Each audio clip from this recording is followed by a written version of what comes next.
اللهم صل وسلم وبارك على سيدنا محمد. ان شاء الله النهارده هنعمل مع بعض تحليه سريعه اقتصاديه على قد ايدك موفره، وان شاء الله مكوناتها هتبقى موجوده عندك في البيت. انا عندي هنا البلح الطري او العجوه، نضيف له معلقه من الزبده او مكعب زبده صغير ونضيفها كده في طاسه على النار ونبدا نشوح فيها كده ونقلب كويس لغايه ما العجوه اللي قدامك دي تتشرب الزبده كلها. بعد كده هنضيف لها ربع كوبايه من الميه وهنقلب كويس، وبعد كده نضغط عليها بظهر المعلقه لغايه ما كلها تتشرب الميه وتبدا تطرى معانا، تبقى بوريه او ناعمه خالص. هنضيف لها بقى بعد كده عندي سمسم وقرفه، الاتنين قلبتهم على بعض، معلقتين ومعلقتين كده وقلبتهم على بعض.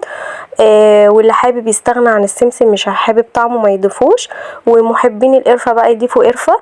حلوه جدا، طعمها حلو جدا وكمان غنيه بالفيتامينات وبتدي طاقه كده حلوه. في طبق جانبي بعد ما قلبت السمسم والقرفه عليها تبرد كده شويه، وهناخد منها بقى معلقه وندهنها كده في عيش التورتيلا او عيش الصاج.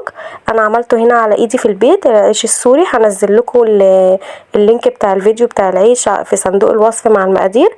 ولو ما عندكيش العيش السوري ممكن عيش شامي اللي هو الابيض الصغير او الكبير. ابدأي حطي كده قطعه، ضيفي قطعه كده في العيش من جوه وابدأي قفليه زي ما انا كده هقفل العيش السوري. طبعا كل عيش ليه التقفيله بتاعته.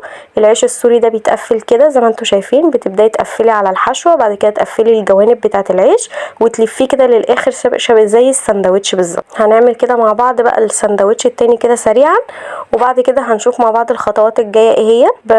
بتاخدي قطعه صغيره خالص من العجوه، ما تكتريش، وطبعا هي مش هتضيفي لها سكر لان سكرها طبيعي فمش محتاجه ان تضيفي اي اضافات تانية. اللي حابب زي ما قلت لكم يستغنى عن السمسم والقرفه مفيش مشكله، ممكن تبقى عجوه بس يعني من غير حاجه تانية. عندي هنا في الطاسه هضيف مكعب زبده، هسيبه كده يسيح شويه ويسخن. هنضيف له بقى السندوتشات بتاعتنا التحليه اللي احنا عملناها.